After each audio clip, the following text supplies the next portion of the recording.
The opposite of freedom isn't prison. It's dependency. The most sophisticated cages are always the ones you volunteer to enter.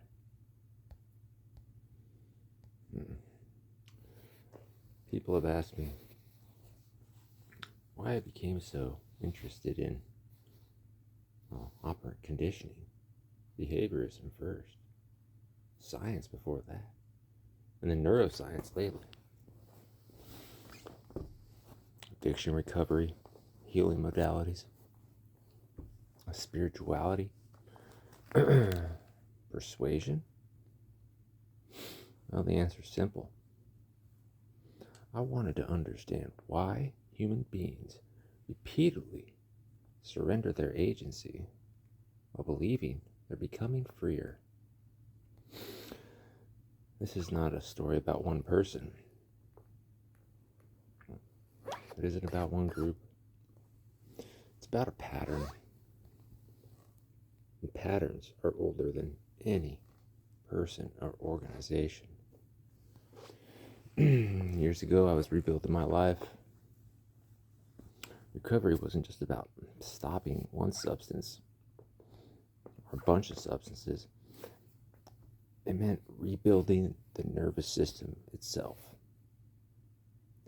And I tried and failed and tried and failed.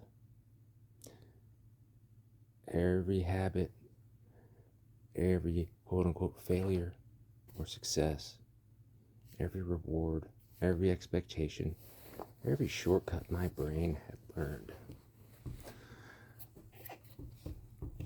See, when I finally made the choice, slowly I began treating recovery less like willpower, because it never was about willpower. It's more like engineering. What if the brain isn't simply something that happens to us? What if it's something we actively construct? See, modern neuroscience tells us that reward prediction matters. Do you hear that? Reward prediction. If you're going through withdrawal, or you feel or you think you're going to go through it, absolutely, you're going to go through it. That's a reward, people. It's not a good one, but it's a fucking reward.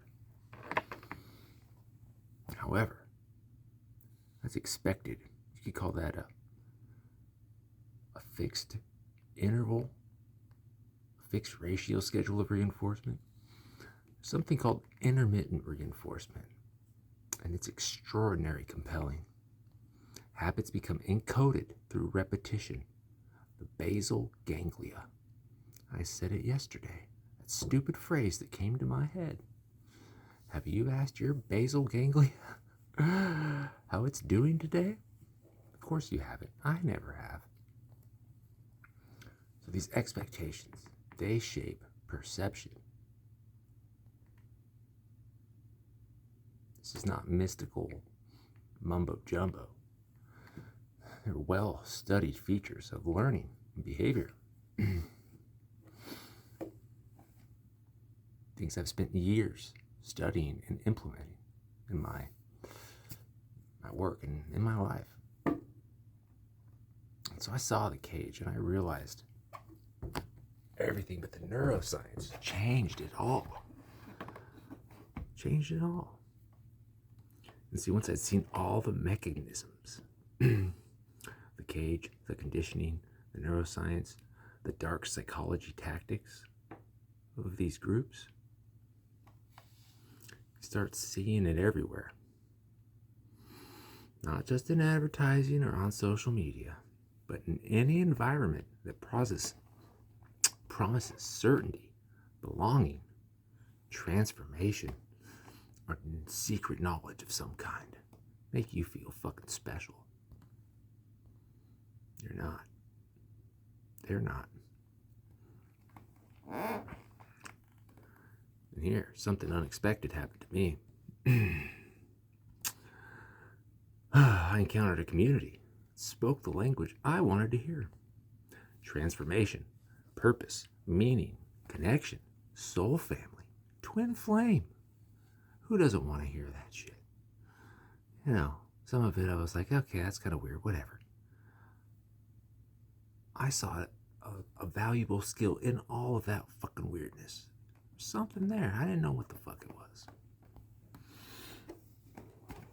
And see, none of those words are actually dangerous, are they? Because that's the paradox. In fact, they're profoundly human. But they also activate powerful motivational systems. It doesn't prove manipulation. It does mean we just should slow down whenever our emotions accelerate faster than our thinking. So looking back, I noticed recurring experiences that caught my attention. Repeated phrases, meaningful coincidences, unexpected symbolic connections, moments that felt larger than chance. Were they orchestrated? Maybe. Were they ordinary coincidence filtered through an attentive mind? I can't answer that definitively. But what I can say is this. The experience pushed me to study how meaning itself is constructed. Recovery gave me an unexpected advantage. Superhuman power. Almost. Well, maybe. Actually, yeah.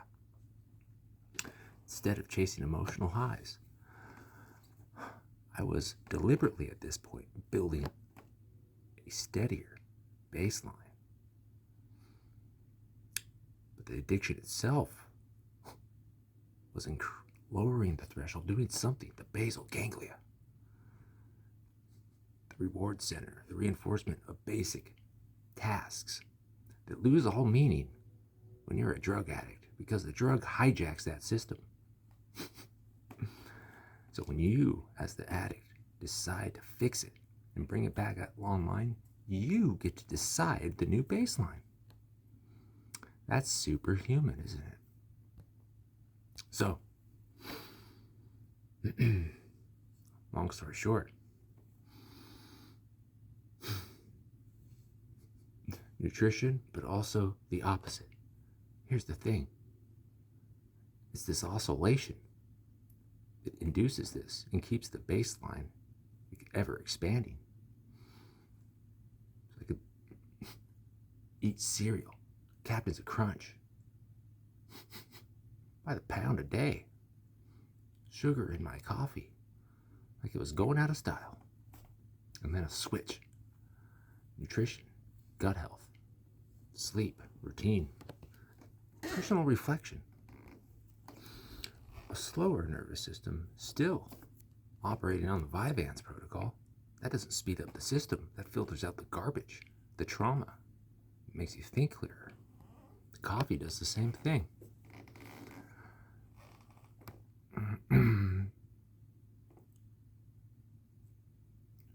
These mystical experiences that I was having, I couldn't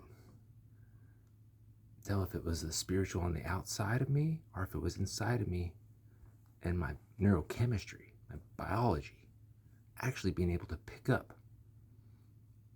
things like a sixth sense almost. And ironically, I needed those experiences less and less because it became easier to evaluate them, to get the information that I needed. And wonder remained, dependency faded. But that's the distinction I care about. A healthy path expands your ability to question. An unhealthy one, well, narrows it, right? A healthy teacher becomes less necessary over time, and the manipulative system becomes increasingly indispensable.